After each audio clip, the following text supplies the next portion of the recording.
Hi everyone, you're welcome back to my channel. My name is preceptorship, a UK registered nurse. Anyway, today I'm going to be talking about you're now a UK registered nurse, you've got your PIN number, what's next? So my videos are mostly targeted at overseas nurses or nurses who have qualified in the UK.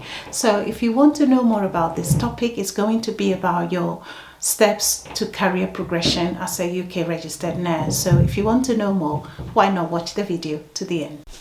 You're welcome back to the main video. So for example, as an overseas nurse, you've worked so hard, you've passed your CBT, you've passed your English test, you've passed your OSCE, and the day came and you received your PIN in the post.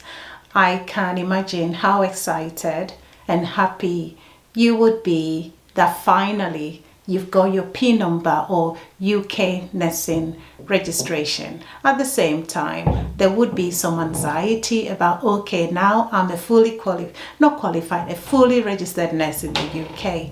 It comes with a lot of responsibilities. Apart from overseas nurses, some of you actually overseas nurses would have already got a lot of experience from where you're coming from.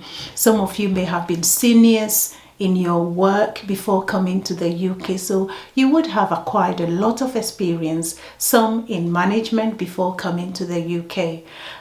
As you all know, unfortunately, those experiences don't count with your salary. You start as someone who has newly registered or qualified in the UK. Anyway, also, this could be applicable to nurses who have just qualified after 3 or 4 years intensive nursing training in the UK. You've also got your PIN and now you're a fully registered nurse. The question is, what's next? Most often, nobody would tell you what to do. I came to the UK, I always said this, 21 years ago. I had to figure things out myself. Nobody told me, okay, Rebecca or Becky, this is how things go in the UK. I had to figure things out myself. I had to wait until about 5 to 6 years before I thought, oh, actually, I can apply for a higher post or a band 6 nursing role or so forth. Anyway, just after you've received your PIN number and you've gone back to work, to your post, wherever you've been employed, majority of you would be lucky to have the supernumerary period where you are not counted in the numbers. A few would just be thrown to the deep end. Some would have preceptorship period, some very good, supportive and would guide you, and some unfortunately not so good. After that, you would have your competencies to be signed off. The most important would be your drug administration, and then some people would do the IV administration competencies, and some would actually do cannulation and the rest. And as I said, after a few days, or some actually straightforward, you are thrown to the deep end. What do you have to do? This is just my personal guide to yourself. So by 6 months, you should actually start deciding on what you want to do in terms of your career progression as a nurse in the UK. What you need at 1 year, when you get to 1 year and you're having your appraisal with your manager, you should be discussing going to do your mentorship course, because this mentorship course or teaching and assessment course does help you. It's important if you're going to be applying for a band 6 role or post. It's one of the requirements for band 6. So mentorship or teaching and assessment or assessing course. It's very important to discuss that. So you have that under your belt. By the end of 1 year, you should be thinking about, okay, now I have worked as a nurse for 1 year. Do I want to continue to be at the bedside and then develop at the bedside on the ward from band 5 to band 6, band 7, and aim to get to band 8.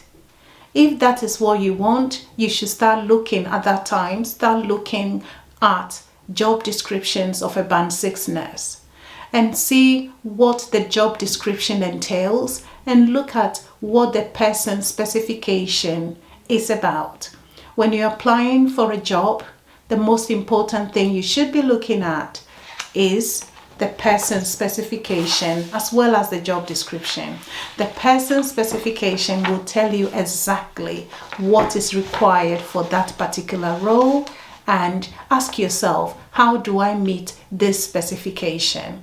And if you don't meet it, is there anything in that person's specification that you can do to help you to prepare for the role as a band 6 at the bedside? And if you do, then you should start preparing. By 18 months, latest by 2 years of practicing as a nurse in the UK, you can then decide to apply for a band 6 role. It doesn't need to be on the ward you're working at. You can try on other wards. Also bear in mind, when you're applying to other wards, there might be people already in that ward who meet the criteria, who have worked so hard over there. So there's always a big competition, and you have to be ready to keep applying until you get it. Don't apply once and tell yourself, oh, I've tried and I haven't got it, so I'm not going to do it again. You have to keep going until you get that professional progression that you want. Now, for those who feel, you know what, I don't want to be a band 6 on the ward, then you have to start thinking, do I want to branch into specialist nursing?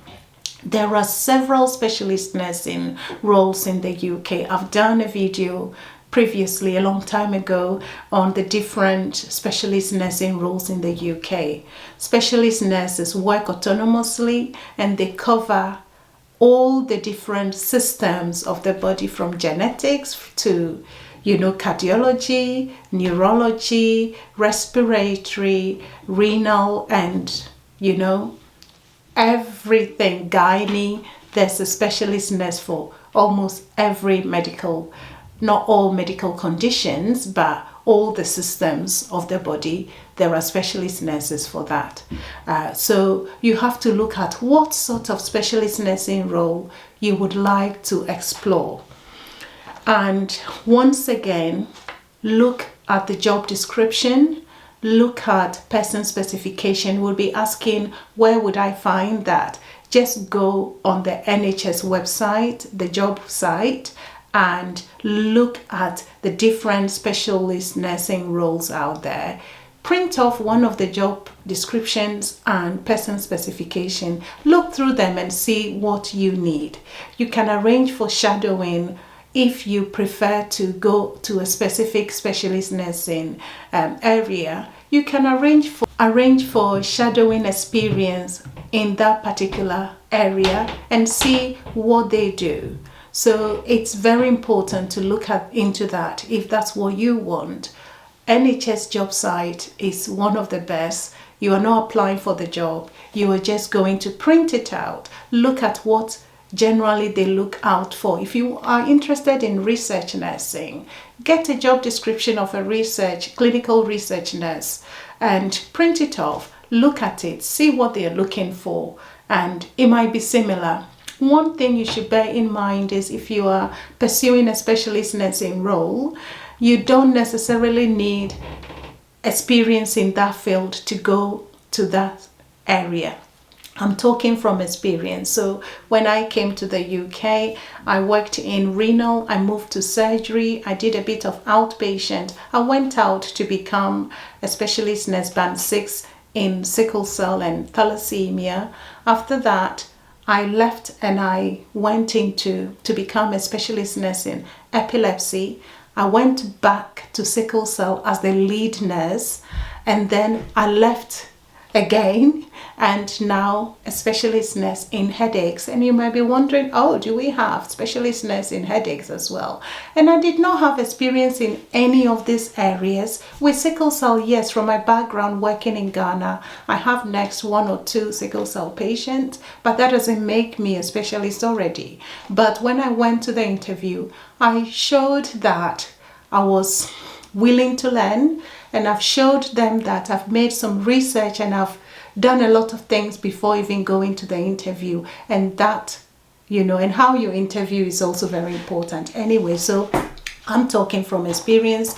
I know people who have gone on to specialist nursing role whereby they had no experience in that field, but you need to show you have transferable skills from wherever you are working or what you have done in the past that you're going to take to this role, and also show that you're willing to learn. You get trained on the job, you get sent on training days and all that. So don't be afraid to explore other options as well. So once again, it is very important. Just go on the NHS jobs website, look at the job description, look at person specifications, look at what is out there, see how you meet those, and then just keep applying. If you don't get the first one, apply for the second one. If you don't get it, keep going.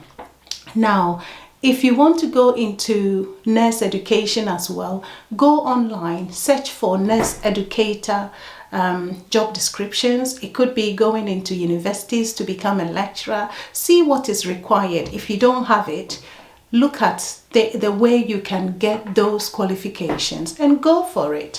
And there are some people who have come to the UK or who have qualified as nurses and they are happy at the bedside. They are happy as band 5 and they don't want to progress because of personal reasons. That is okay. There is nothing wrong with that. The only thing to bear in mind is if you are the same band 5, your salary ends at the top of 5. It doesn't go up anymore. Like myself, I've been band 7 for the past, since 2012. So 12 years, I would say, and almost 12 years, not yet. And I've decided, okay, I'm happy at 7. One day I might decide, you know what, I want to take the challenge and become an 8A before I retire. Or I might just say, you know what, I'm happy where you are. I am. So it depends on what you want for your future. Everybody has a reason for doing what they feel like doing with their career. So there is no right or wrong. Whatever you feel confident or comfortable with, that is fine. Some have started at nursing homes or care homes and they want to move to NHS and vice versa. Some have been in NHS and they want to try working in care home. Whichever you want, there is no right or wrong. Somebody will say in a care home there is no professional or career progression, but they get more pay than we do in the NHS, although with the NHS we have little extras that come with it. So if you think about it long term, each has their own advantage and disadvantage. So if you've come and you've started in the care home and you want to move into NHS, why not? Give it a try. You would like it. Also, you could have started in the NHS and you want to go into care home. There's nothing wrong with that. There are different options out there. So you know what? There is no right or wrong in whatever you do. So basically today, I think that's what I have. Some of us came in, as I said, I did not know. Nobody had told me this is what you have to do. You should do this or that. So I feel it's important to share this knowledge with yourselves and you can decide on what you feel is best for you. Either you want to progress professionally or you decide to stay as you are. Once again, as I said, there is no right or wrong. So far as you are earning enough. And also finally, some people can work in the NHS or work in the UK and tell themselves, you know what, I would like to explore working in other countries, and you have every opportunity to explore nursing in other countries as well. It's better to make those decisions when you're young, than wait until 10, 15 years and you start deciding on what you want to move. By then you would have started, if you don't have family already, you would have started family, and that can be difficult, moving your family here and there. So those of you who are young, those of you who are single, and you are thinking of moving to a different country, it's important to make that decision within the first 2, 3, latest by 4 years of working, and then off you go. Anyway, take care of yourselves, and I will see you again soon. Bye bye.